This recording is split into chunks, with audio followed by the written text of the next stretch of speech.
هو الذي خلق السماوات والأرض في 6 أيام ثم استوى على العرش يعلم ما يلج في الأرض وما يخرج منها وما ينزل من السماء وما يعرج فيها وهو معكم أينما كنتم والله بما تعملون بصير. We begin by praising Allah. We praise Him, we seek His help, and we ask for His forgiveness. And we take refuge with Allah from the evil of ourselves and from the evil consequence of our evil actions. Whomsoever Allah guides, there is none to misguide, and whomsoever Allah leaves to go astray, there is none to guide.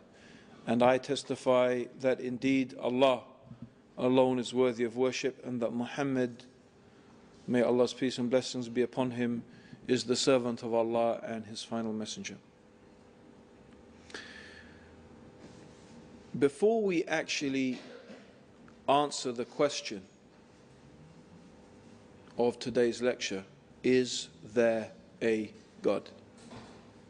It's the question. Is there a God?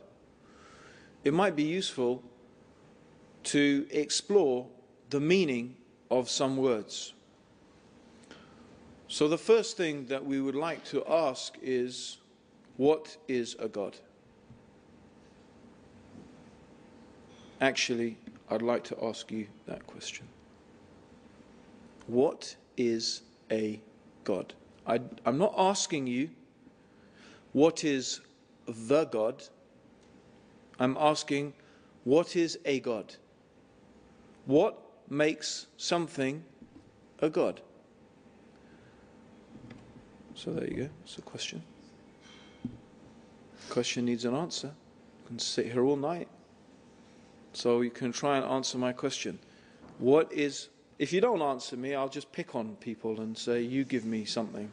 So either you can volunteer, right, and you can put your hand up and give me, yeah, go on, sister, yes. Someone who's created the universe? Okay, I specifically said, although Jazakallah khair for that, and very courageous for, being the first person, but I did specifically say, I didn't want to know what is the God. Yeah, didn't I say that? I want to know what is a God. So, for example, did Ganesh create the universe? Do Hindus believe that Ganesh created the universe? Huh? No? No. I mean, he didn't. They don't, right? Or, Aphrodite, the goddess of love. Do they believe that she created the universe? No. Okay, but she's still a goddess, and Krishna or whoever, or Ganesh is still a god. So I'm not asking for a definition of the creator. I'm asking, what is a God, not the God? Yes, sister.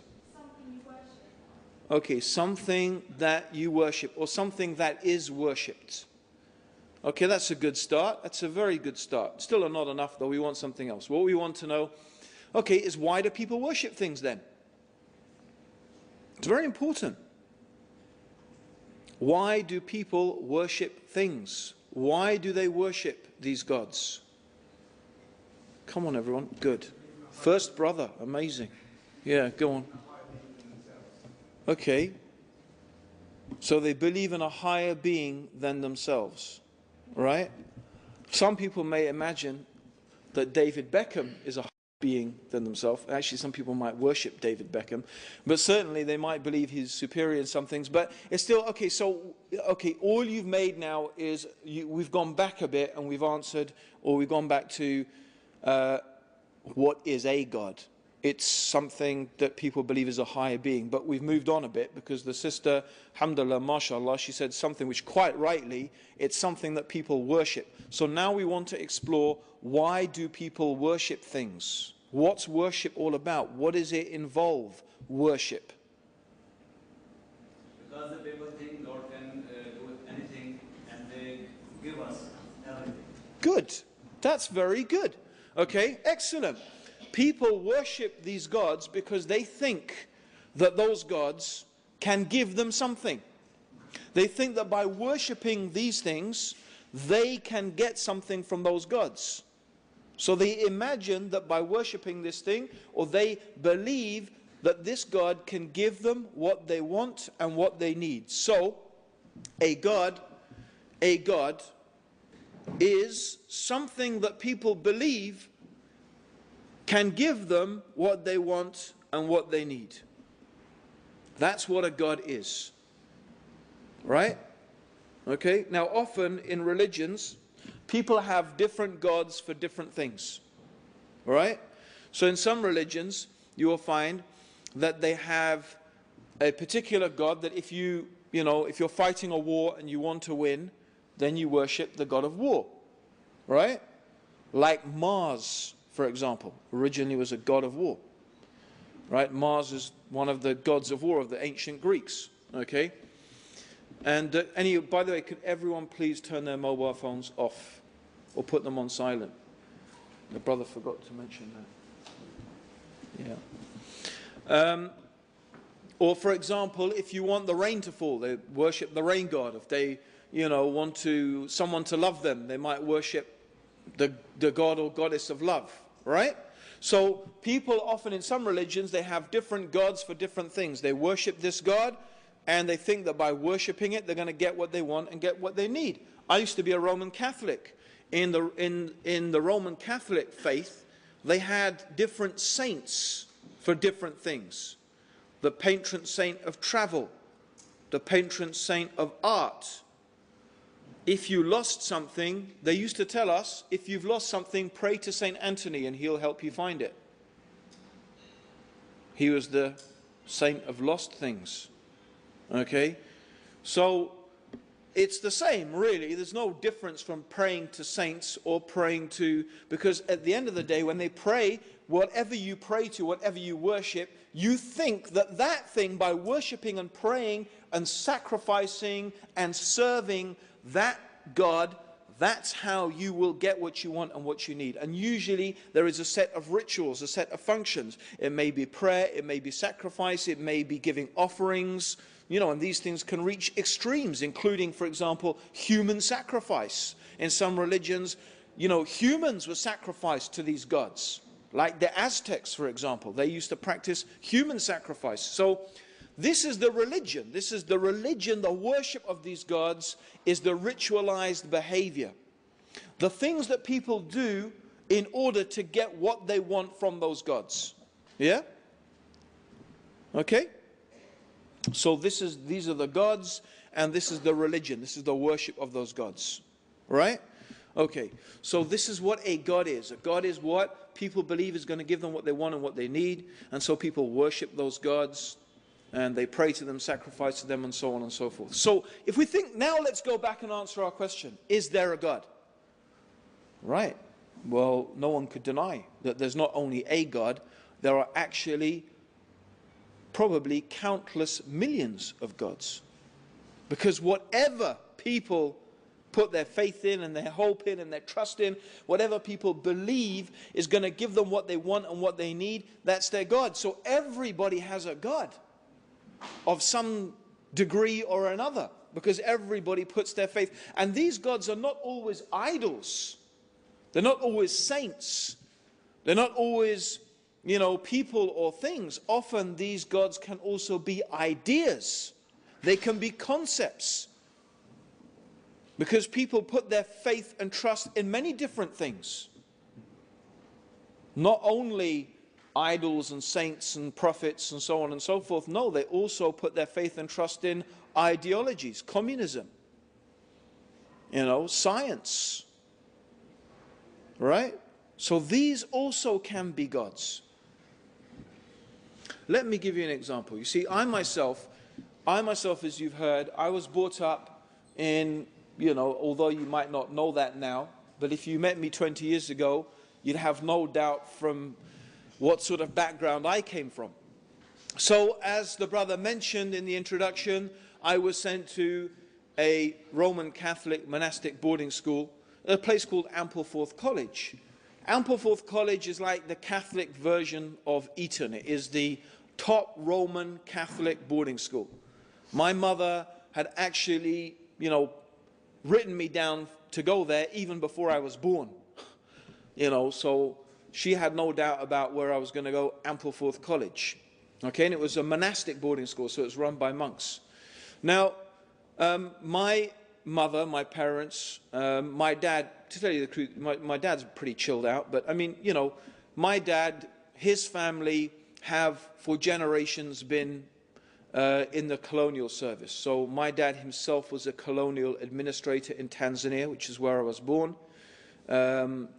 My grandfather was a high court judge in Bombay, and that's as far back as I know. But so we, my dad's family have been in the colonial service, and my mum actually is Polish, but she was brought up in Kenya, and she's more English than English people, and she's very, very, concerned with the etiquettes and the manners of being very correct.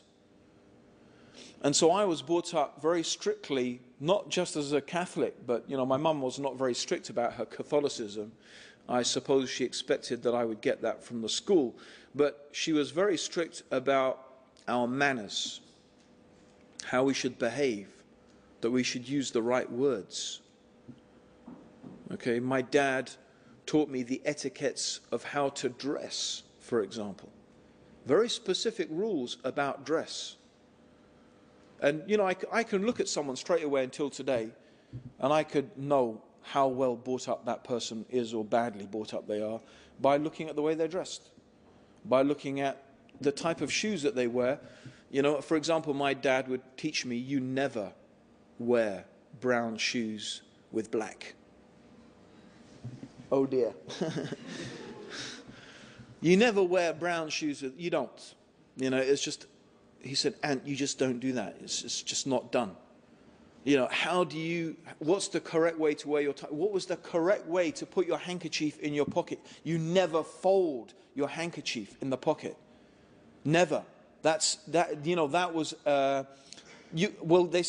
to say it's non-you. It's just, meaning it is not the right way to do things. These are the type of details. And as for eating, the dinner was a, sort of major ritual. And even down to how do you eat your bread roll? Even to how you eat your bread roll. Everything had to be correct. You had to take a bit of butter from the butter dish with the knife that was the butter dish knife, and then put it on your side plate, and then return that knife to the butter dish, and then take your own personal butter knife. Which is, that's because it's the small one, right? And then you break your bread roll, not in the air, but on the plate. And you take a piece and butter that piece of bread roll on the plate, and then lift it to your mouth and eat it. Woe betide the one who gets a bit of butter, butter, and so this, and what is all of this about? It's because they believe that by following these rituals, and that's what it is, they're a type of rituals. It's a type of, in fact, a type of religion. Because they believe that by following these rituals, you will be identified as being a member of the upper middle classes. And when people know that you're a member of the upper middle classes, doors open for you that would never open otherwise. In other words, they believe that this is the way and this is the thing that will get you what you want and what you need. So therefore it becomes a type of God. Right? Becomes a type of God. Because people put their faith in it and their trust in it and their hope in it. And they imagine that these are the things that will make them successful in life.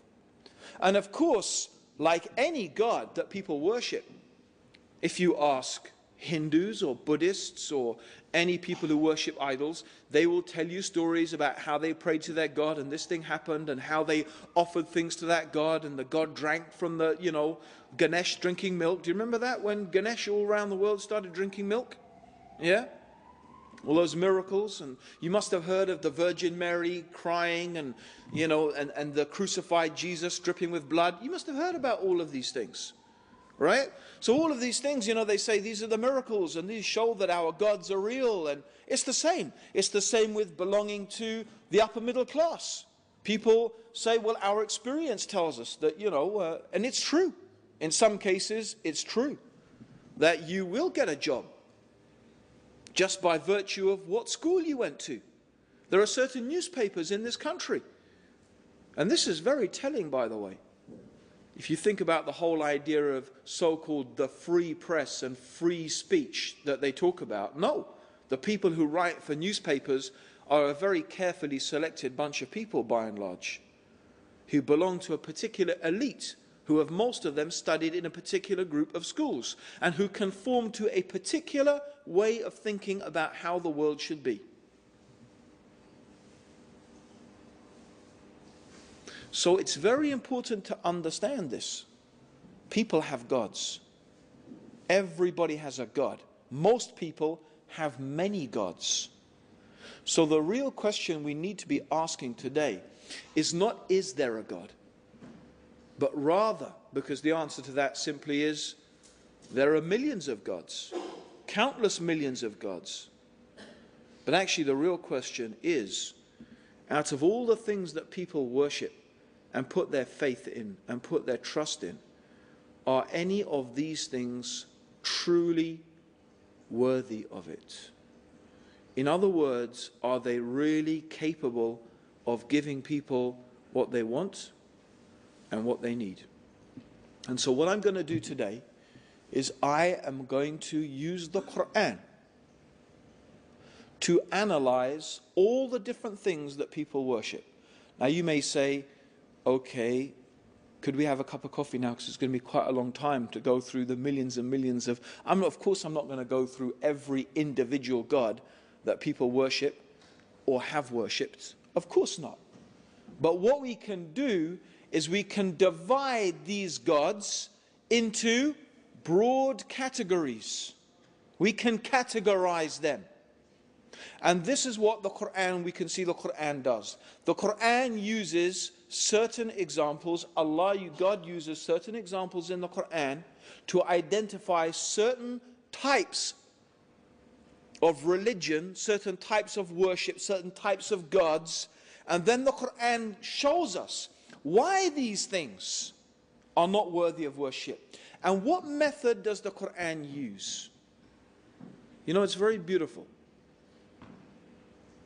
The Quran really appeals to something that all human beings have it. Now, not every human being is a philosopher or has the capability of being a philosopher. Not every human being is a theologian, and nor are they all capable of being a theologian. Not every human being is capable of becoming a mystic and an ascetic in order to become enlightened with spiritual truths, because most human beings have to just get on with their life in order to survive.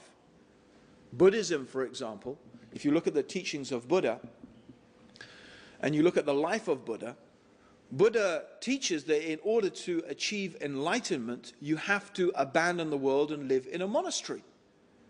Now, if everybody abandoned the world and lived in a monastery, the people even in the monastery would have no way to live.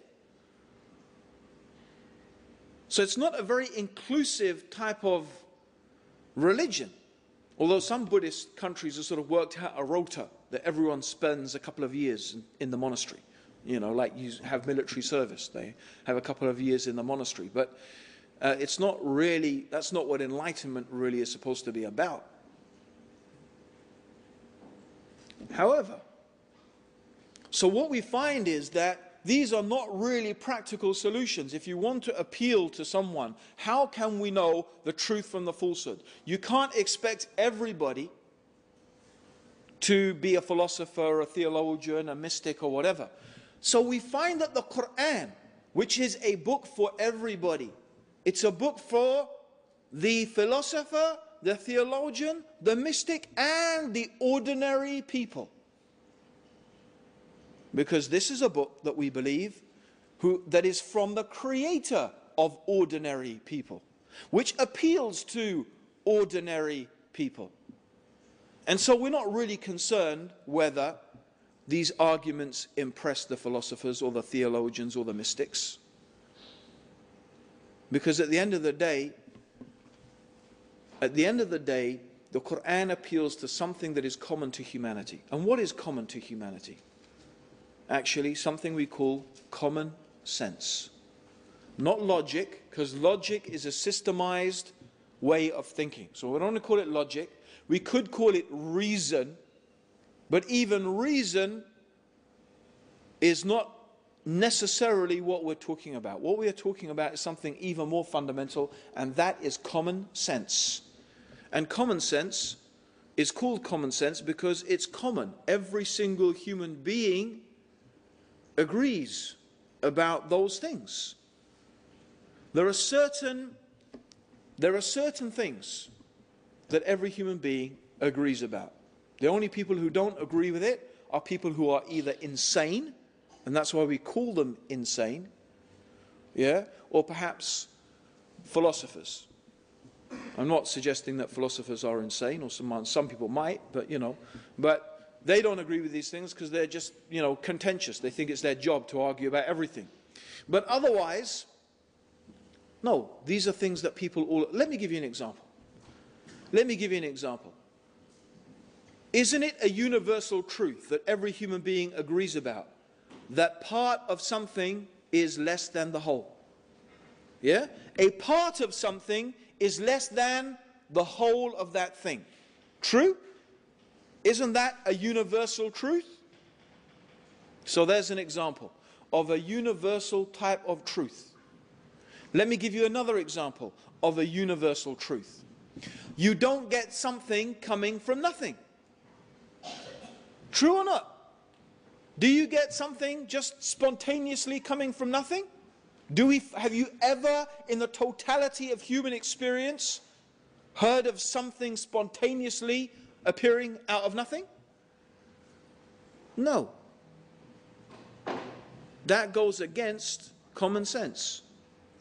I mean, okay, we've all seen a magician pull rabbits out of hats and stuff like that, but we know it's a trick. We know he's not really doing, we go, ooh, because he's made us believe for a moment that he's done something impossible, because our common sense and our common experience tells us that that's not possible. But we do know that you can't get something from nothing. We know it's a trick. Right? Okay. So we have these types of things, and we could list other ones. You could argue about something, but other ones that the shortest distance between 2 points is a straight line. And so on and so forth. There are collective things that are common experiences of human beings.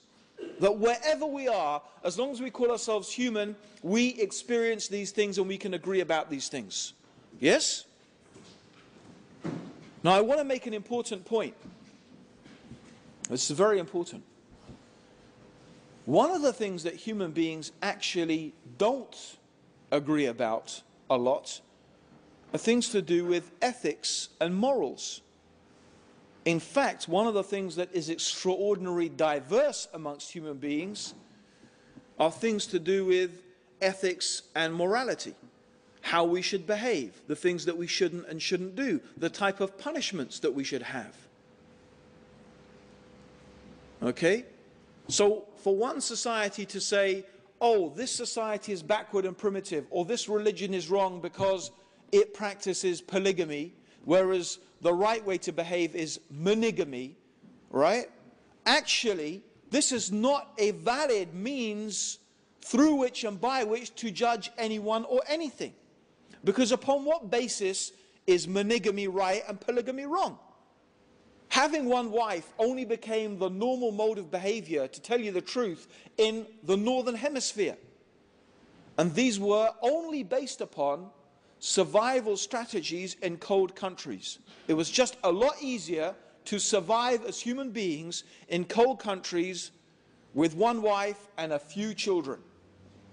So the idea of just having a few kids and having one wife and a few kids was actually something that became established as part of the culture in this part of the world, mostly due to geography and climates, not to do with any moral superiority. And because it's more moral, it's just about that it was easier to survive like that. But due to the conditions in hot countries, okay, the survival strategies employed there were very, very different. So it is fallacious to say that we should make judgments about another culture or another religion based upon some aspects of their morality. And I'm not saying this absolutely, because actually there are some things that are very common. Human beings universally almost always agree that it's wrong to murder, it's wrong to steal, it's wrong to cheat, it's wrong to lie, so on and so forth. I mean, these things are pretty universally agreed upon. But, you know, apart from some basic moral structures, actually human beings have pretty diverse ideas about what should be the norms of a society. And I'm only saying that because you know what? What you will find is that most people who criticize Islam don't criticize Islam on the basis of the fundamentals of what our religion teaches. And the reason simply is, as I hope by the end of today I will show you, is that the fundamentals of what Islam teaches are so firmly rooted in reason and common sense that it is really virtually impossible to produce any type of effective argument against it. So therefore, the only manner or means in which they can try and make some capital out of criticizing Islam is about some aspects of its morality. But it's a false way to make a criticism, because it's not really a valid means. It's not based upon universal principles. So let's go back. Let's use our common sense and let's look at some of the stories and the examples that the Quran uses, and just let's see how very much based upon common sense these things are. So let's take the first category of people. The first category of people are those people who, and these are very few by the way, historically, even until today, the amount of people who actually say, I believe there is not a God, that there is not a creator, that there is no being that has brought this universe into existence, that it's just a product of random events or whatever. It's just time that destroys us. There were people in the time of the Prophet who made claims like that. And there are people today who make claims like that. But historically, amongst humanity, they have been very, very few. And societies that have actually made such claims have either not existed at all or have lasted such a short time that they have evaporated in history. Like, for example, the Soviet Union. The Soviet Union was a self-declared atheist society. In other words, the belief system of the Soviet Union was that there is not a God. And this is what they attempted to force upon people, and you can see how long that society lasted. A mere,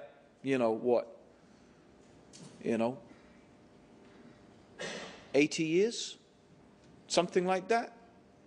That's not very long in terms of human history, right? It's barely a bleep.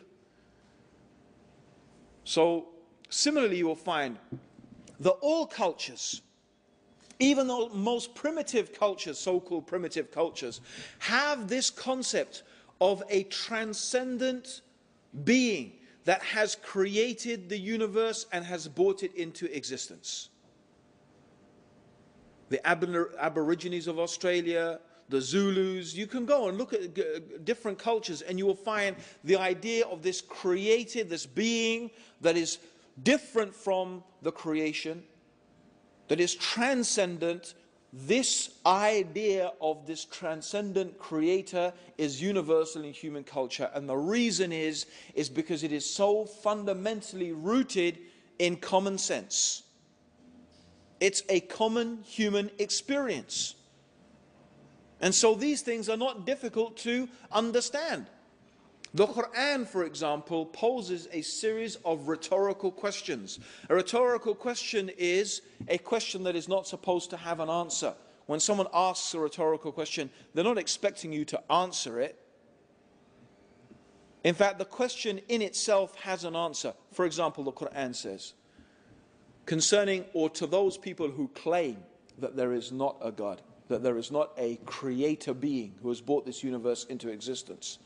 The Quran asks the rhetorical question, did it come from nothing, this universe? Did the universe come from nothing? That is a rhetorical question. Because it's obvious that you can't get something coming from nothing. As I've already stated, there is nothing in the totality of human experience that leads us to believe that you get something coming from nothing, or that you get order spontaneously arising out of chaos. Rather, human experience tells us that where we see things working according to laws, according to patterns, according to systems, laws and patterns and systems have been imposed upon that thing. Right? That's why if you were walking in the desert in Saudi Arabia, right, and you found a mobile phone, what are the essential components of a mobile phone? The essential components of a mobile phone are plastic. Does anyone know what is the base material from which plastic is made? Sand. No, it's not sand. It's petroleum. It's oil. However, there is something else that comes from sand, and that's the silicon chip. Silicon is in fact sand. Silicon chip, its base material is sand. So two important things. A mobile phone is made out of sand and oil. But no one picks up a mobile phone in the desert and says, look, a product of billions of years of chance and coincidence. Yeah? The oil bubbled. Yeah? The wind blew. The sun shone. The lightning struck. The camel trod. Yeah? And after billions and billions of years of these things happening, by an amazing coincidence, this mobile phone formed itself, oil and sand. And I pressed it and, oh, hi, Mum. What a chance and coincidence. Let alone that all these mobile phones talk to each other and you can send a signal, and you see how ridiculous it is. So common human experience tells us even something more simple, a piece of pottery, which is clay. When an archaeologist finds a little piece of pottery, he doesn't say, oh my gosh, chance and coincidence. He knows someone has made this. Someone has heated it. Someone has treated it. Someone has painted it. And in fact, this archaeologist could tell you so many things about that civilization from this one piece of pottery. He could theorize so many things. He could tell you about their state of knowledge, their technology, so many things he could understand from one piece of pottery. That is why the Quran keeps asking us, look at the alternation of the night and the day. Look at the sun, the moon, the stars, the winds, the ships in which you sail, the animals that you ride and that you eat. Look at yourselves. Travel through the earth. See how Allah brought about the creation. In all of these things are signs for those who are wise and for those who understand. They point us to one very, very obvious conclusion. That this incredibly organized, systemized universe and world in which we live, with so many intricately coordinated mechanisms, we find this symbiosis. We find how one thing relies and depends upon another. And we can think of so many examples. You know, I remember seeing, until this day, when I was a little kid, David Attenborough going down a termite mound. Now, termites are little creatures rather like ants. And they build these incredible mounds of mud. So you can imagine in the equator, in Africa, extremely hot, and even in the nighttime, by the way, it gets really cold. Yet an amazing thing, these termites build at the base of this mound a series of rings out of mud. They build a series of rings. And also they have vents. And what this does is it keeps the heat, it keeps the temperature of this mound constant. It only fluctuates between a few degrees. And this also includes the body heat of the termites. And they actually have a certain place in the termite mound where they grow a certain fungus which they live on. They farm a fungus. These are termites. Now, these termites are not intelligent beings. They don't have brains. From where did they get this knowledge and this information to build such a perfectly, amazingly, intricately working mechanism? And they cooperate all together in order to do this. And we find these type of systems existing even between animate and inanimate objects. We look at our Earth. Is it just coincidence that the Earth is at an optimal distance from the sun? If we were in astronomical terms, and I'm not talking about 3 or 4 miles, okay? In astronomical terms, by the way, our galaxy is 100, the Milky Way, the galaxy in which we live, is 100,000 light years across. That means if you lived for 100,000 years and you traveled non-stop at the speed of light, that's how long it would take to cross our galaxy. And our galaxy is one of millions in the known universe, which is, I think, 10 billion light years across. Right? So can you imagine the type of distances involved in the universe? Right? So therefore, understand that our Earth, when I say it's in an optimal, I'm not talking about a couple of miles. When something is within a couple of 1,000 or 100,000 miles, in terms of the size of the universe, that's precise. Try and shrink that down in human terms. Imagine if you put that into terms, how precise. I don't think we could think of a mechanism in existence built by human beings that has the precision of the distance of the Earth being from the sun. If we were much closer to the sun, then our planet would be too hot. If it was much further, it would be too cold. So in terms of the distance from the sun, the Earth is at an optimal distance for life to exist. The size of the Earth also is important. If the Earth was much bigger, the gravitational forces would be too overwhelming. If it was much smaller, there would be not enough gravity. This is another point. How about the combination of gases on our planet? Not only oxygen, vital for the existence of life, but also carbon dioxide and nitrogen. It is this combination of gases. Pure oxygen is poisonous.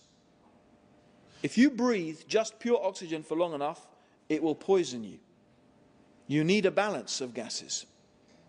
We need carbon dioxide. Plants need carbon dioxide. Nitrogen is important for fertilizing the soil. Ozone, another gas.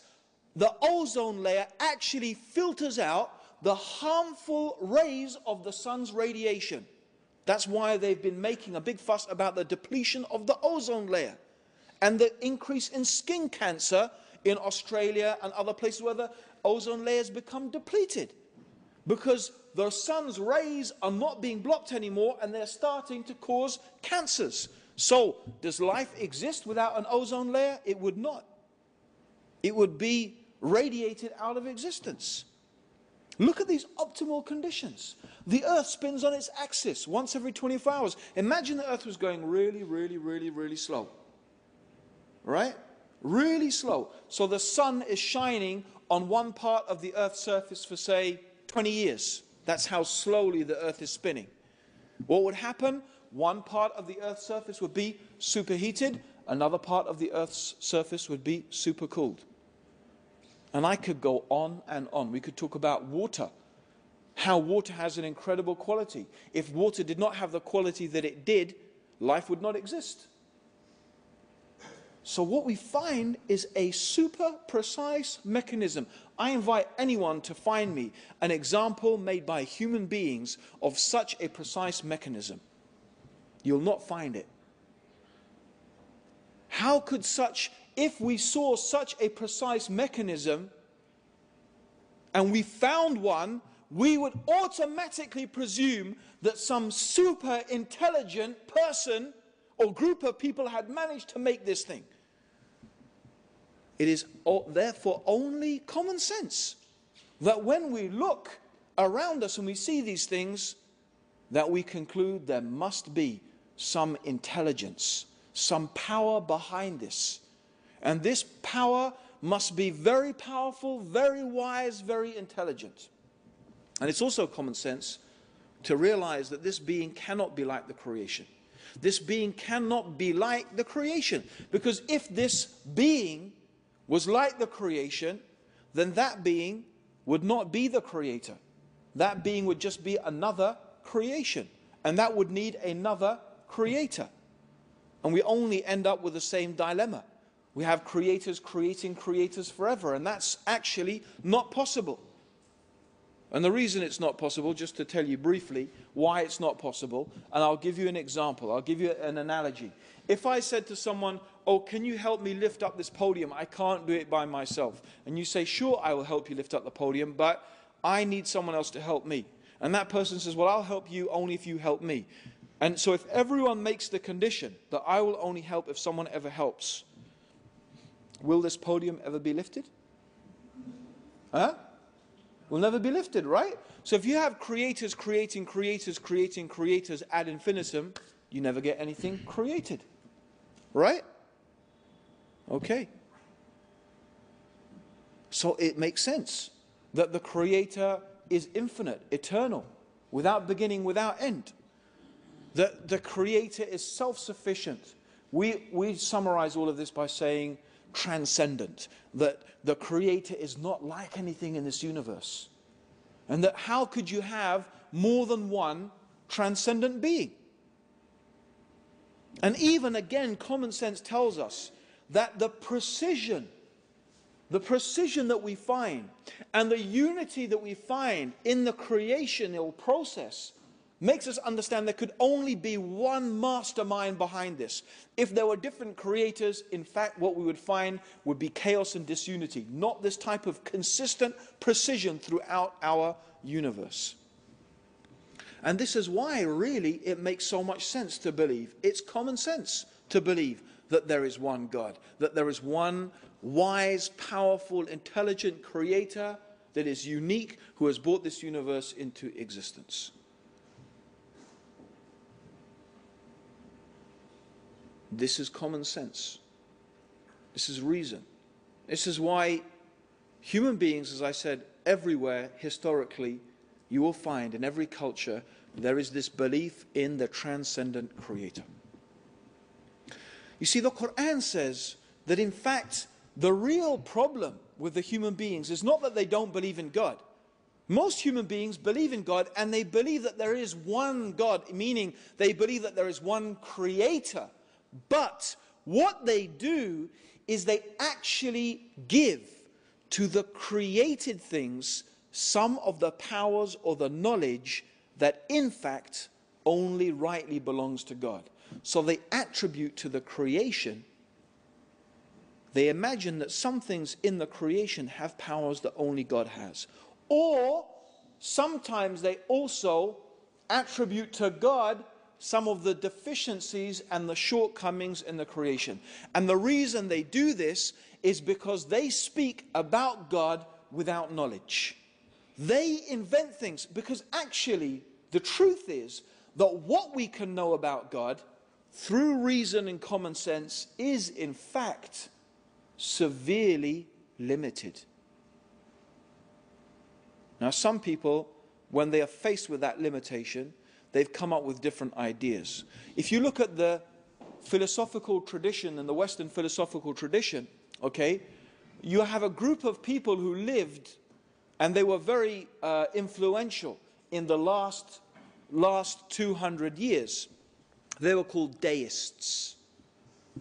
Deists believed that there was a creator. They believed that it was extremely logical to believe that this universe had a creator. But they did not believe in a personal God. In other words, they didn't believe that God actually really cared about human beings. So this God created the universe, but about us, and the idea that we could have some sort of contact and relationship with this God, they considered that to be, they didn't believe that. Okay? They dismissed this. But philosophically, they understood the power of this belief in this idea that there was this supreme being. Many other people came to this same type of conclusion. But what they believed is that, no, we could communicate with God, but not directly. God is so different from us that, you can't have any direct communication with God. And then what they obviously did is they began to imagine, and this is where they begin to start thinking that God has some of the deficiencies of the creation. And they start to imagine that God is like a created thing, which actually contradicts their original premise. They end up contradicting themselves. But, for example, idol worshippers. Most intelligent idol worshippers don't actually claim that the idol itself that they are worshipping actually has any power. They believe that somehow these idols represent spirits or powers or beings that can be intermediaries or intercessors between them and God. And they give an example. They say, for example, look, if you want to go and see Tony Blair, yeah, I'm not saying this is exactly the example they give, but if you want to go and see Tony Blair, you don't just go up and say, hey, Tony, can I have a chat with you? So like, oh my God, it's one of those Muslims. Run. Okay? No, I mean, they will say, no, you have to go through Tony's cronies. Yeah? You have to go through the cronies of Tony, right? If you want to get to him. So you have to go to those people who he knows. Or even you have to go through the cronies of the cronies. Or the cronies of the cronies of the cronies. Depending. Yeah? If you're really like just a nobody. But of course, if you're rich and middle class, you could probably get to see him straight away. If you have enough money, he might even come to visit you. Yeah? But for you ordinary people, Muslims, yeah, especially those veiled women, you could take your veil off, then maybe we'll talk to you. Yeah? Okay? No. You have to go through special channels. And they say, well, it's like that with God, you see. You can't just talk straight to God. You have to go through those people who are close to God. You have to go to the priest who will then talk to, this super sort of semi-God who will pass on the message bit by bit. You have to go through. So they imagine God is like a king or a prime minister or something, surrounded by all these cronies and these sort of demigods and these things. That's how you have to get to God. That's how they portray it. Okay?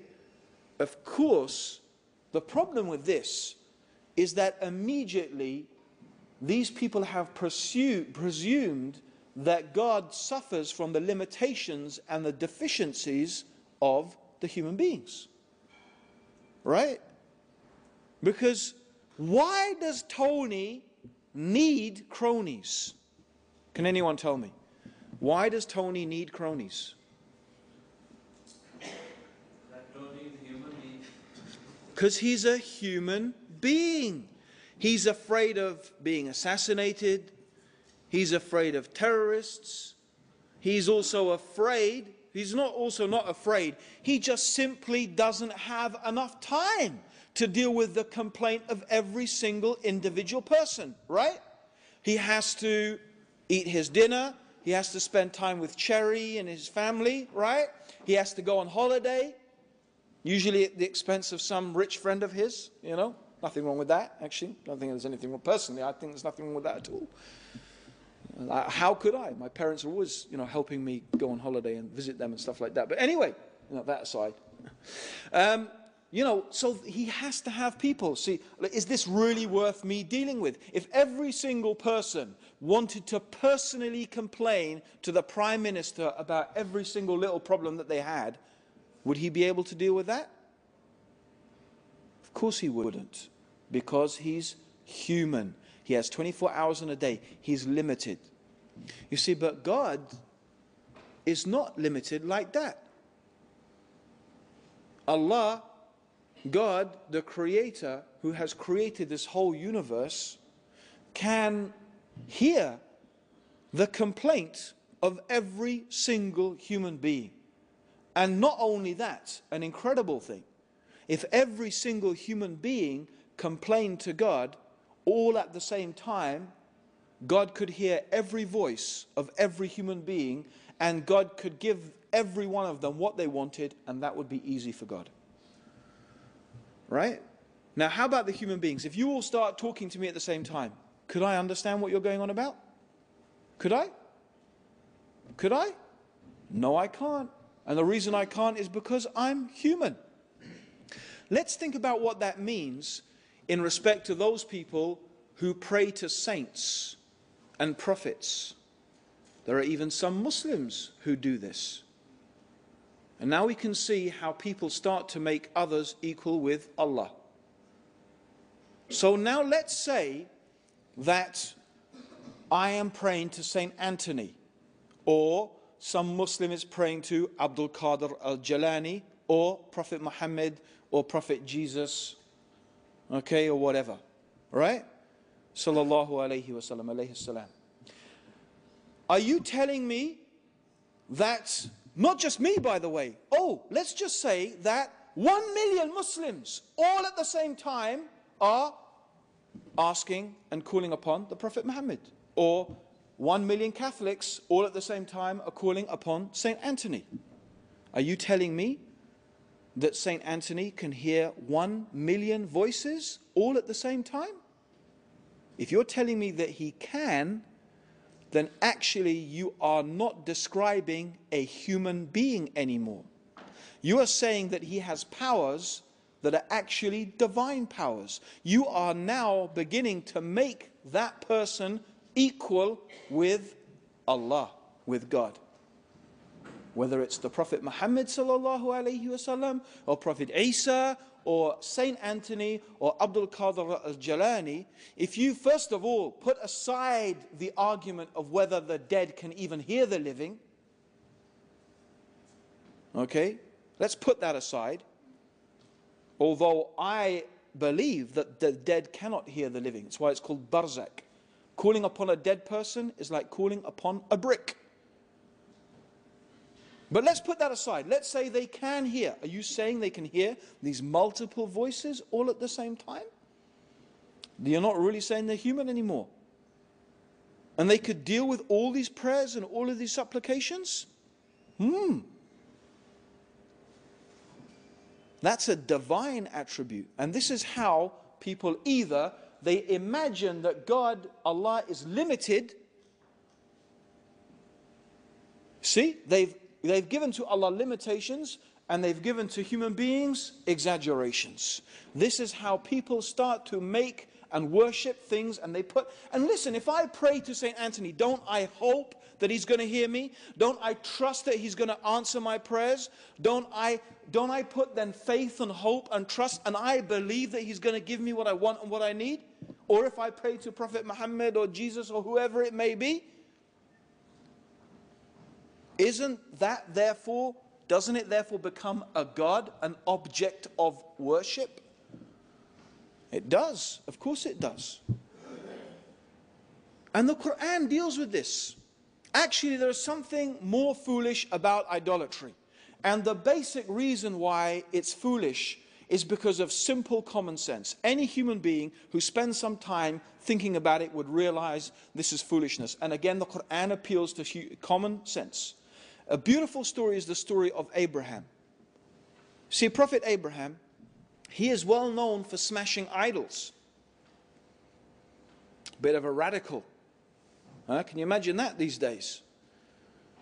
Prophet Abraham tried so hard to convince his people.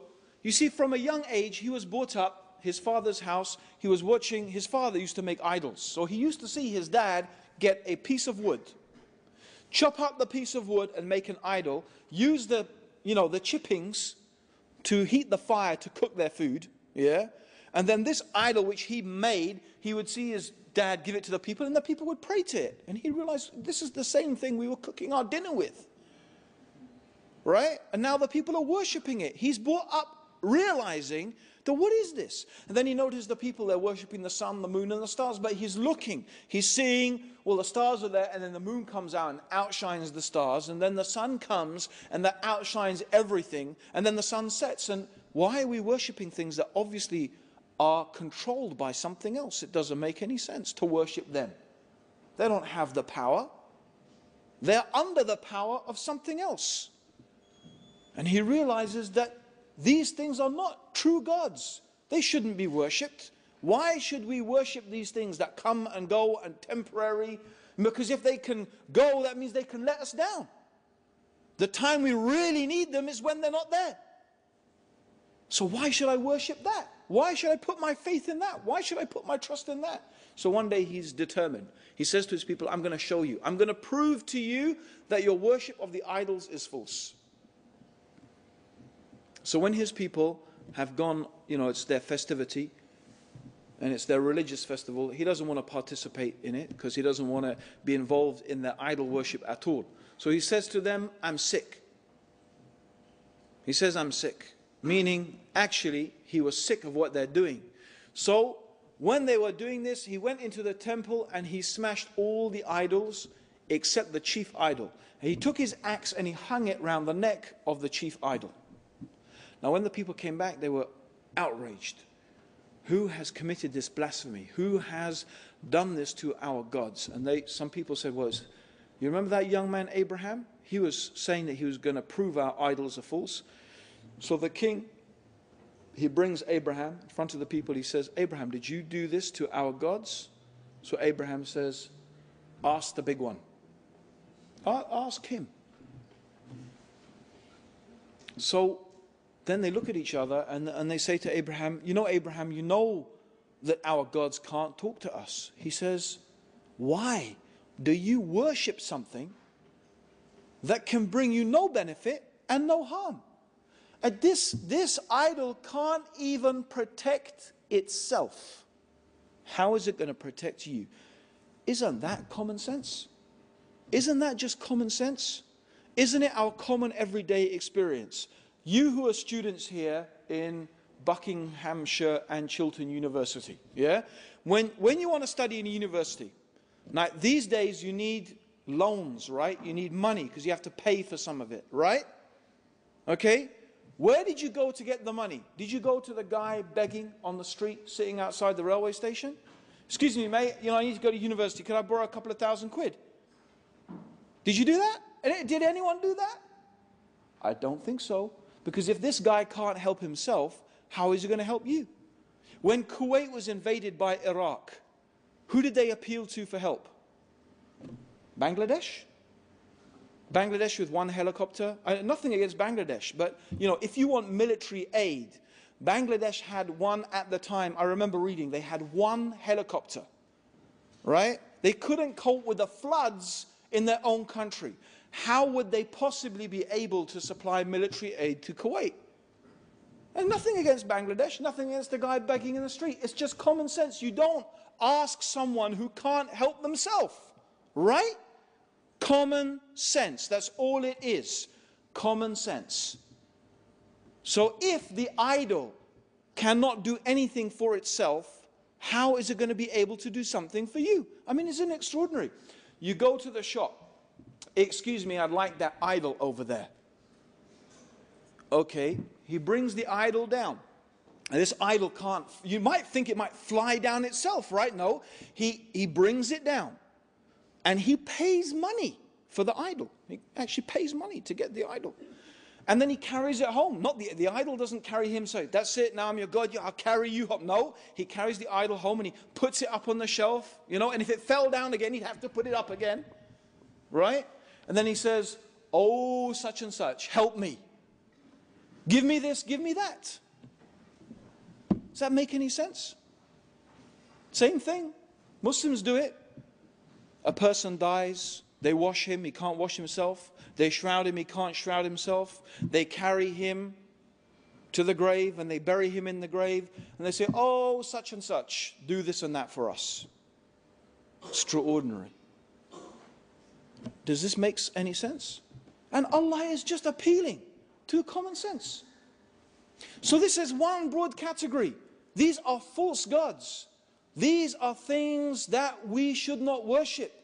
They cannot give you what you need and what you want. They can't even help themselves. Here is the argument. Whatever things you could say, oh, sometimes my prayers were answered. It's just coincidence. And there are many reasons to explain, okay, why amazing things could happen to these idols. But nothing could go against this common sense. Okay, let's look at another category. The other category is the category of the man God. There are many religions throughout history who have believed that some human being is actually God. Now, the example the Quran uses is the example of Christianity. There are Christians who claim that Jesus is Allah. That he is not just the son of Allah, but he is Allah. He is one and part and the same as God. And the Quran appeals to such beautiful, commonsensical things. The Quran says, didn't Jesus and his mother, because some people also worship Mary, and there were some Christians who used to believe also Mary was God. Even Catholics say that Mary is the mother of God. The mother of God? God had a mummy. And so God, mama, mama, right? Changing God's nappy, yeah? Cleaning God's bum when he's done a poo. This is, what's that? Mother of God. Huh? Feeding God. What is this? To say that some human being is equal with God.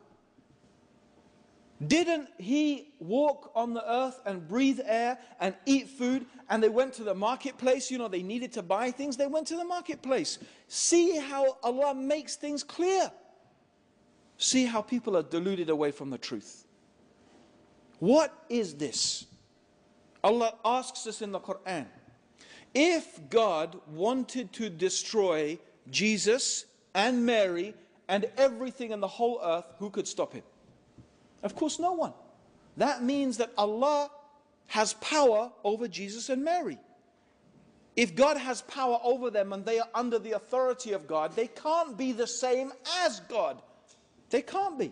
And what does that mean anyway? To say that something is man and God at the same time. It's an impossibility to say that something, by definition, God is infinite, self-sufficient, and eternal. Human beings, by definition, are temporary, mortal, and needy. How can something be eternal and temporary both at the same time? How can something be self-sufficient and needy both at the same time? How can something be eternal and finite both at the same time? It's not a paradox. A paradox means something that seems impossible, but it's not. No, it is an impossibility by definition. Now, there are things that Christians say, God can do anything. Well, this raises a whole load of questions. God can do anything. I always say, well, do you believe God can do something evil? Either they will say, no, God can't do something evil. Or they'll say, well, he can if he wanted to, but he would never do something evil. I say, why not? They say, because God is good. God only does good things. I say, exactly. It is the nature of God. The nature of God is that God is good. And a good God does not do evil things. It is also the nature of God that God is eternal. So an eternal God doesn't become temporary. It's the nature of God that he is self-sufficient, free of any wants and needs. So God does not become needy,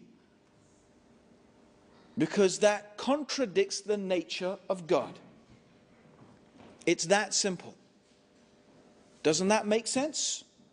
Isn't that just common sense? Now, you know, the whole idea that God becomes a man. Okay. You see, the problem is this. If you have a piece of string, yeah, and the piece of string is in the shape of a square, yeah, let's say the square represents the attributes of God, right?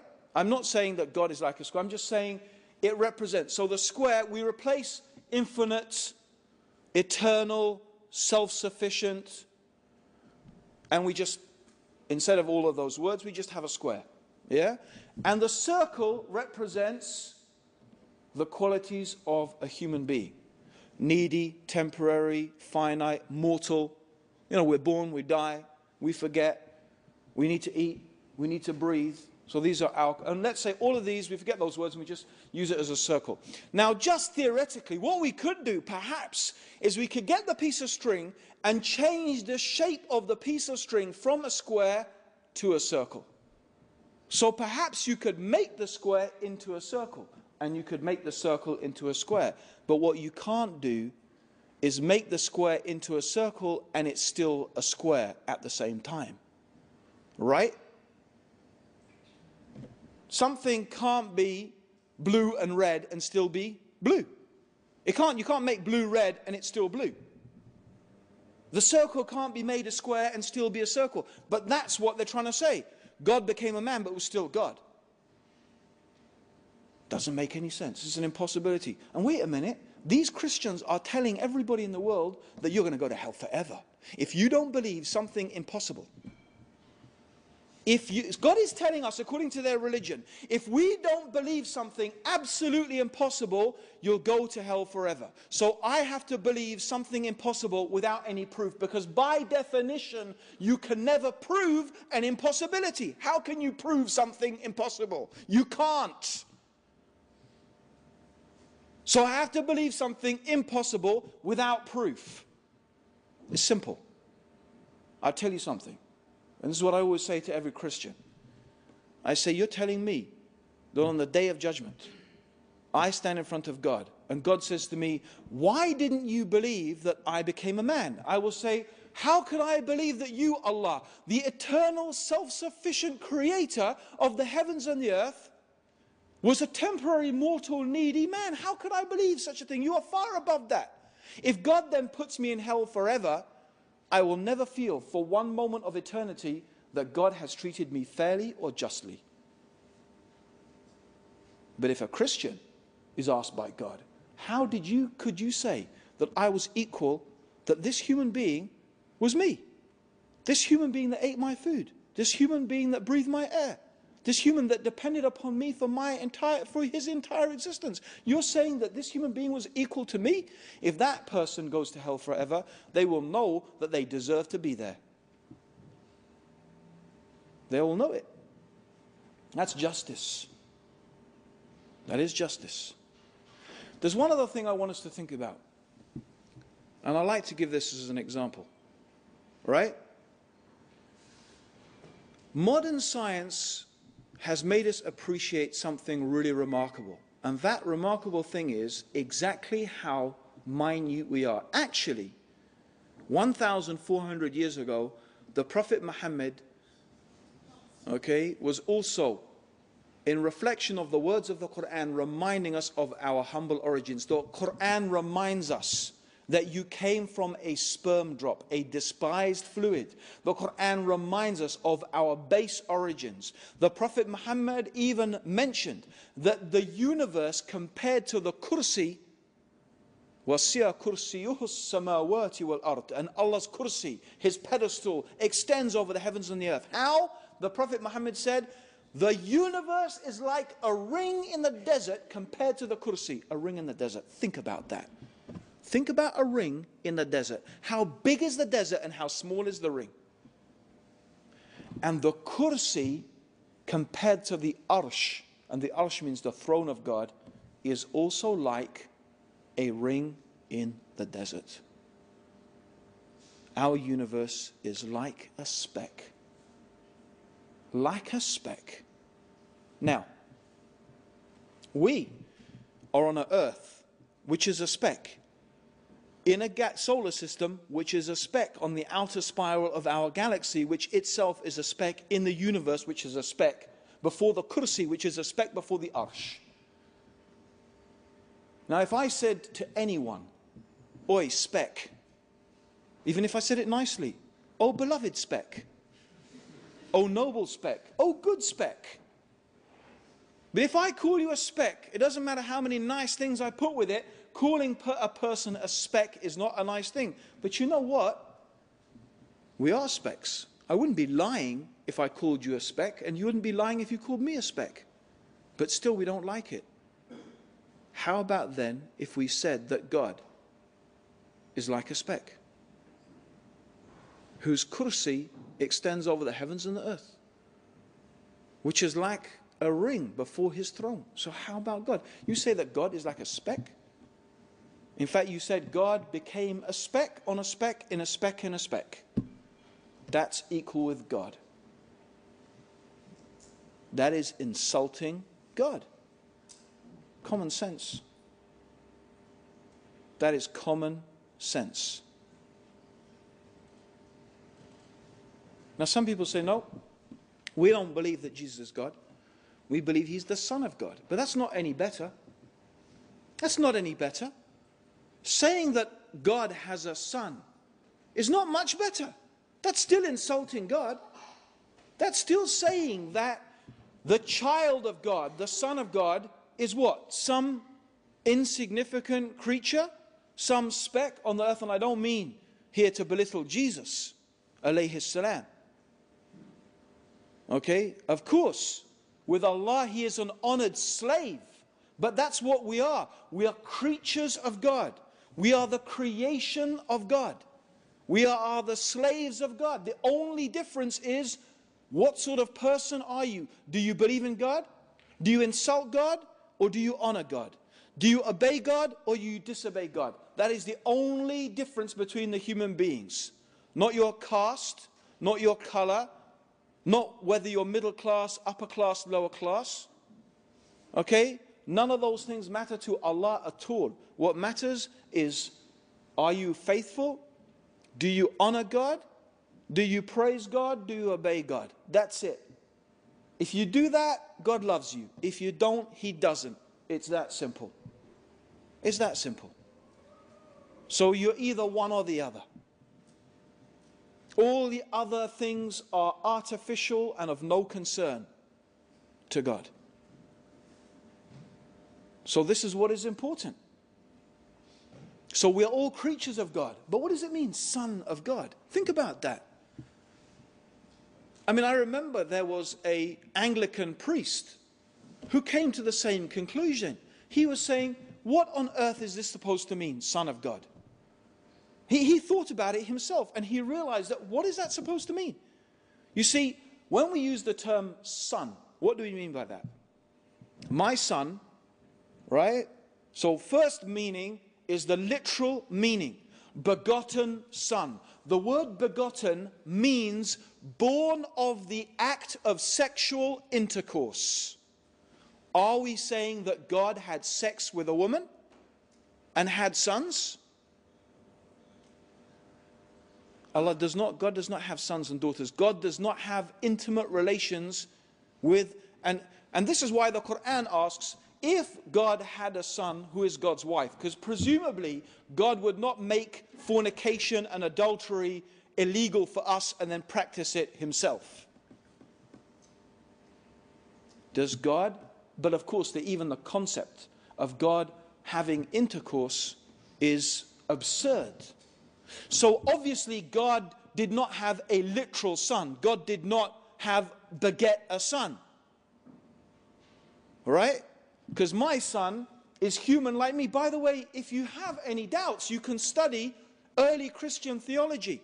Some early Christians, one of the evidences they actually brought to claim that Jesus was God is exactly this argument. They said, my son is human like me, therefore God's son must be divine like God. That's exactly the argument they brought. Meaning they actually had this idea that God must have literally begotten a son. Which is ascribing a calamity. Allah refutes this time and time and time. In fact, one of the reasons that the Quran has been revealed is to refute those people who say that Allah has a son. This is actually mentioned. Allah mentions this in Surah Al-Kahf. One of the reasons why Allah has revealed the Quran is to refute those people. And by the way, this is something that many pagans had this idea. Many pagans had this idea. Zeus, for example. Zeus had mistresses and wives and sun gods and, you know. So, for example, Hercules was the son of Zeus. So they had this idea that their sons would marry and, you know, have mistresses from amongst women of the earth, and these half-gods would be born, and so on and so forth. This was their idea. It's a pagan idea. It's not a monotheistic idea.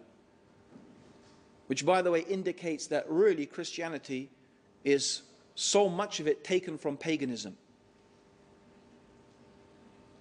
Anyway, I don't want to get, because I could go quite far into talking about that, but it's another topic.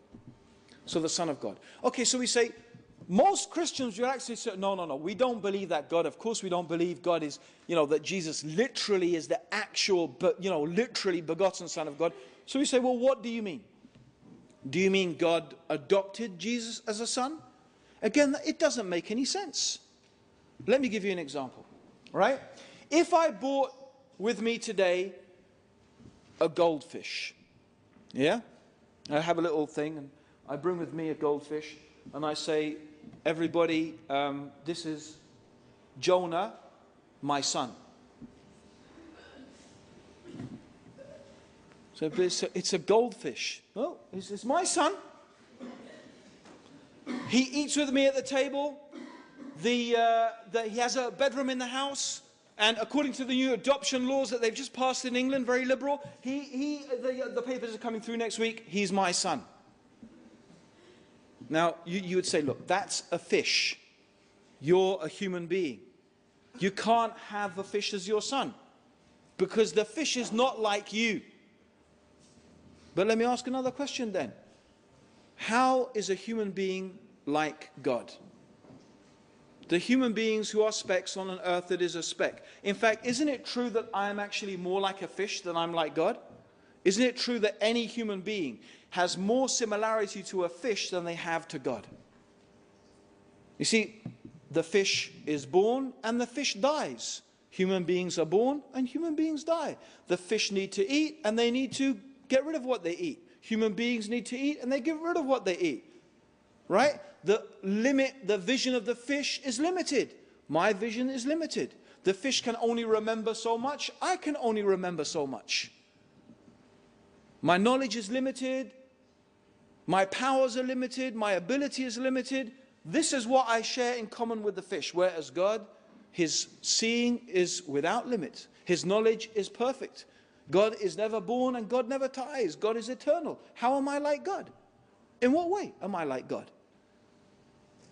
Even a fish, maybe not a fish, but certainly an animal can even show compassion to its child. I don't know, I saw the most remarkable program, nature program. I can't even remember where I saw it. And I was absolutely transfixed. It was about the crossing in the Serengeti. So you have two parts. You have Masai Mara, and it's the plains where all the animals are in Kenya and Tanzania. And there's this famous place where the wildebeest and in fact, not just the wildebeest, all the animals, the zebras, the wildebeest, they cross the river and the crocodiles get them. You must have seen that. Amazing thing. There was one, and they were following this one baby wildebeest. It was crossing with its mother. And we know how the Prophet ﷺ said that, that Allah has divided his mercy into 100 parts.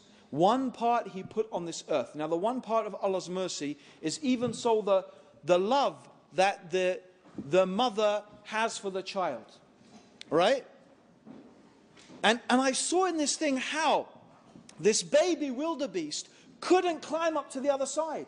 This baby wildebeest could not reach to the other side of the river. And in fact, climbing, it fell down and it ended up being washed down the street. Somehow the crocodile didn't eat it. And it ended up going right back to the other side. The mother had made it. Do you know what this mother did? You know what the mother wildebeest did? She went back across the river.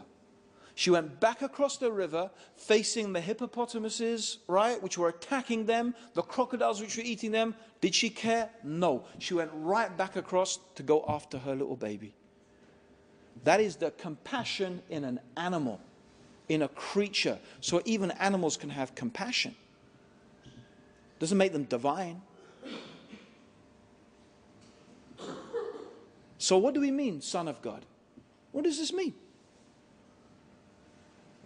Again, no. We are creatures of God. We are the creatures of God. We are the servants of God. All of this is to show us, look at the things that people worship. Look at the things they put their faith and their trust. These are the false gods. None of these things are truly worthy of us worshipping them. Now, I've got two more things that I want to mention. Only two more things, and I won't dwell on them for long. But two more categories. The next category I want to deal with is race, tribalism. This is a false god as well. And the people that are used in the Quran as an example, they're not the only people who have this quality, but the ones who are used as an example for this are the Jews. Because amongst them are many who think that they are better purely because of being a Jew. It's racism. They think they are God's chosen, favored people purely by virtue of their ancestry. And God refused this utterly and completely in the Quran. And it has been completely and utterly refuted by the Prophet Muhammad. No human being is better than another human being based upon who they are descended from. And of course, the Jews are not the only people who suffer this delusion. And of course, I mean to say, by the way, not all the Jews, because a true pious Jew would never believe such a thing. But in fact, the Prophet Muhammad said that you Muslims, the ones that you Muslims you resemble mostly, you have the closest resemblance to, are the children of Israel. You are most like them. And you find, unfortunately, many Muslims have the same idea. I'm better because my ancestors were Muslim. Not because of me and what sort of Muslim I am and how I follow my religion. No, what do you know? You're a new Muslim. I mean, this is what I've seen it myself firsthand. 20 years I've been a Muslim. And I experienced a lot of it from the Muslim community. What do you know? You're a new Muslim. My ancestors were Muslims. My great whatever. As if, so what? What's that got to do with anything? SubhanAllah, the Prophet Muhammad sallallahu alaihi wasallam, he said the first time he publicly called people to Islam, he called the different tribes, these tribes who he was related to, he called his own tribe, even his own daughter Fatima. He said, I cannot help you at all against Allah. Meaning you being my daughter will not help you one single little bit against Allah. When you meet Allah, the fact that you're my daughter is not going to help you. If that's Fatima, the daughter of Prophet Muhammad, how about everybody else? Sallallahu Alaihi Wasallam. But this is a delusion. Many people suffer this delusion. Racism. We're better because we're British. Get rid of the Pakis. Get rid of the niggers. Get them out. Yeah, Britain will be great again. Yeah, you've heard all of that, haven't you? I can just imagine them cutting and pasting that one, yeah? Racist Muslim, BNP Muslim, you know? Ah, you heard that. As if what? Being white makes you better? Why?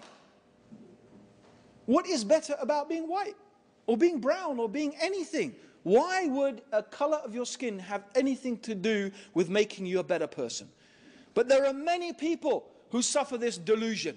And it is a type of idolatry. It's a type of shirk. It's a type of false god. Because that's what they think.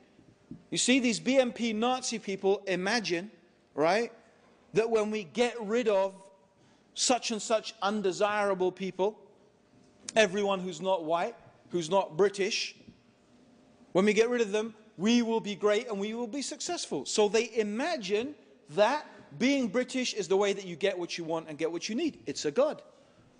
Becomes a religion. Think about that when they call us to Britishness. And most of what they say is perfectly acceptable, alhamdulillah. You know, tolerance and, you know, and decency and, you know, fair play. And those are the things that, you know, the good qualities we think. And queuing, you know, being polite. Oh, seriously, those are good qualities. You know, there's a few other qualities, though, however, we could say are not such good qualities. And those are the ones that Muslims tend to have problems with. You know, emerging at 2 o'clock in the morning from pubs and nightclubs and puking up and fighting and, you know, and a whole bunch of other things that really are not really desirable, even from the point of view of being a policeman. Those things are not very desirable. And that's quite widespread, unfortunately. Even in Europe, British people have got the reputation of being yobs. And it's not me, it's not what I said, it's what they said in the British newspapers even. So the point being that your race has got nothing to do with it. Okay, it's not only, of course, the Beni Israel or the Jews who have that attitude, lots of people have it. Okay, and it's a false god. Now the final thing is the biggest false god of all. The longest running, the biggest one, the most worshipped one, and that is the god of materialism. The idea that science, power, wealth, technology, these are the things that are going to make you successful in life. I wonder, I didn't bring it with me. Did anyone see the newspaper today? The London paper or whatever it is, or you know, it's High Wycombe, of course, but right, you'll read about it tomorrow, I'm sure. Robbie Williams. Yeah? How much money does that guy earn? 30 million a year or a day. And he is on antidepressants. He's just gone into a clinic.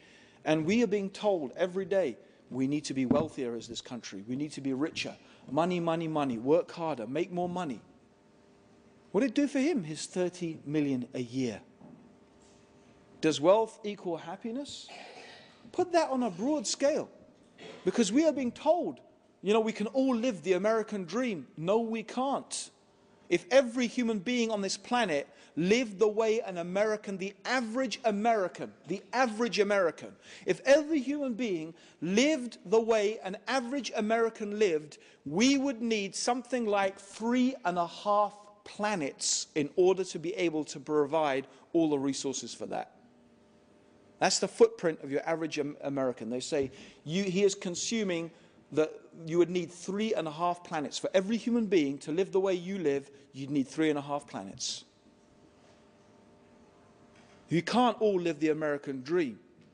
To claim that we can all enjoy our lives materialistically is a lie. And the claim that it is the way to success is a falsehood. The idea that science will produce the solutions. Tony Blair, right? Here we're confronted with global warming, the biggest catastrophe. The chief scientist in this country said, forget terrorism.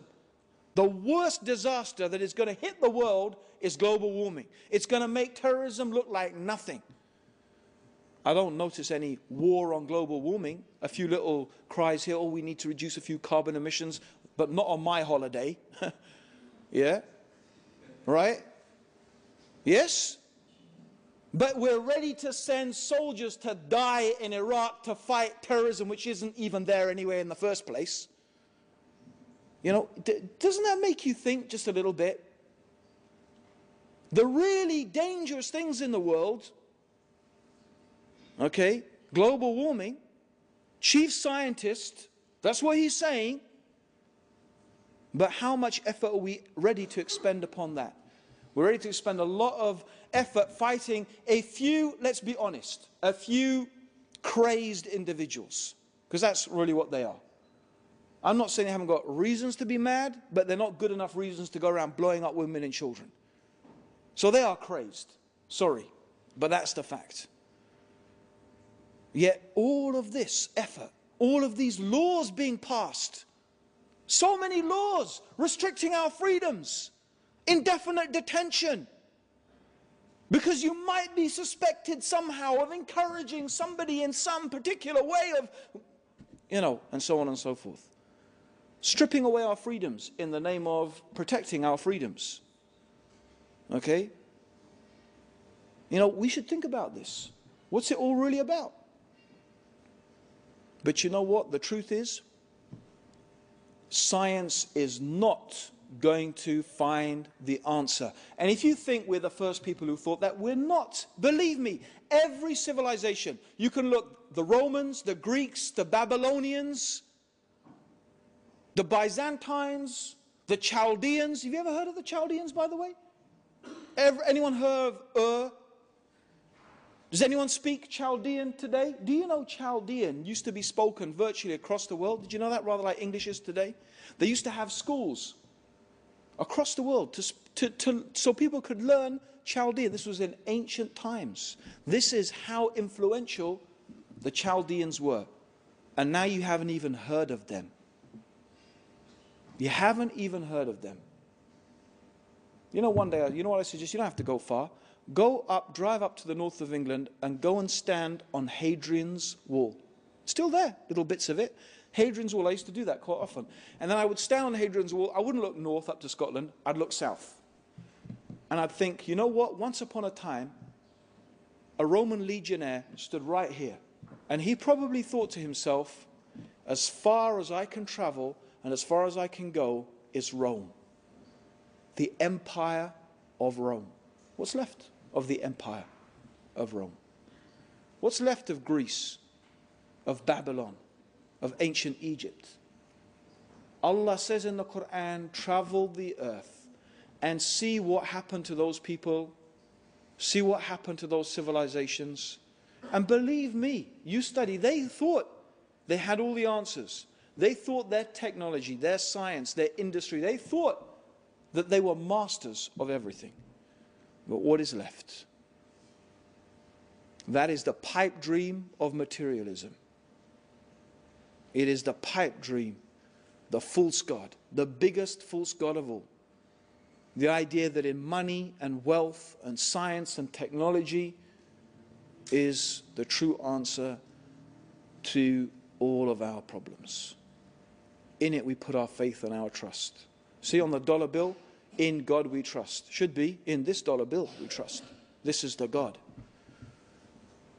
Woe be, the Prophet said, to the worshipper of the dinar and the dirham, because you can worship money, just like anything else. That's really the end of my talk, except for one final and very important thing that I want you to think about. And this, I hope, is the conclusion. Okay? The final thing is, when we talk about knowledge, when we talk about knowing something, okay, most of us think and imagine it means the thinking process. But let me give you an example. Imagine this is very hot, red hot, yeah? If I pick it, what do? Do I have to think about dropping that thing? Do I think about it? Or do I just, what is it called when I just go like that? What do we call it? It's a instinct. It's an instinct, an instinctive reaction. But isn't that a type of knowledge also? Imagine if we didn't have those instinctive reactions. Imagine if we have to actually think, wait a minute, this is hot. Oh, you know, by the time we'd actually thought about it, there's a reason why it happens instinctively. And it's a type of knowledge. an essential type of knowledge for our survival. Scientists would say we have evolved it. But you know, there's another very interesting type of instinctive knowledge. And you only find the people who really talk about it are Muslims. It's the same, like when you pick up something very hot. When human beings are in a condition of extreme distress, I don't mean like a little bit warm, but extreme distress. And the Quran gives the example of a boat that is on the sea. And imagine the waves are crashing over this boat like the roof of a tent. This is how the waves are, this storm. And the people know that they are about to be doomed. So now, the captain is not going to save them. The captain's been washed overboard. The technology is not going to save them. The boat itself is breaking up. Do people think their money is going to help them now? Their British passport, is that going to help them? Their caste, the color of their skin, the tribe they're from? All those gods, all those things that they put their faith and they put their hope and they put their trust in, they forget them. And what do? They start calling upon that one being that they know instinctively. They know, it is knowledge from inside themselves that there is one being. This being is not anything in this universe. No, this being has power over everything in the universe. It's not the name here that is important, but the one they are calling to is truly Allah, is truly the Creator, the one who has power over all things. And then Allah asks then, and you know that that's true. Every human being, they know in their heart that that is true. Then why? In that moment when you have complete faith in Allah, why then do you put your faith and your trust and your hope in other than Allah? Why do you worship other than your Lord? Because ultimately all those things, they are false. Because at that moment, the one that you rely upon and hope in completely and utterly is Allah, the Creator alone. This is the beautiful, simple message of Islam. This is the beautiful, simple message of Muhammad sallallahu alayhi wasallam, of Jesus, the true message of Jesus alayhi salam, of Musa, the true message of Moses alayhi salam, of Abraham alayhi salam. This is the true message of all the prophets, that we should abandon the worship, the false gods, and in fact we should worship the one true God, which is Allah subhanahu wa ta'ala. Brothers and sisters, Jazakallah khair. The talk went on really quite long. Inshallah, Jazakallah khair for listening. I hope we all benefited from it. Assalamu alaikum wa rahmatullahi wa barakatuh. May God's peace and blessings be upon you all, and may Allah guide all of us closer to the truth. Jazakallah khair.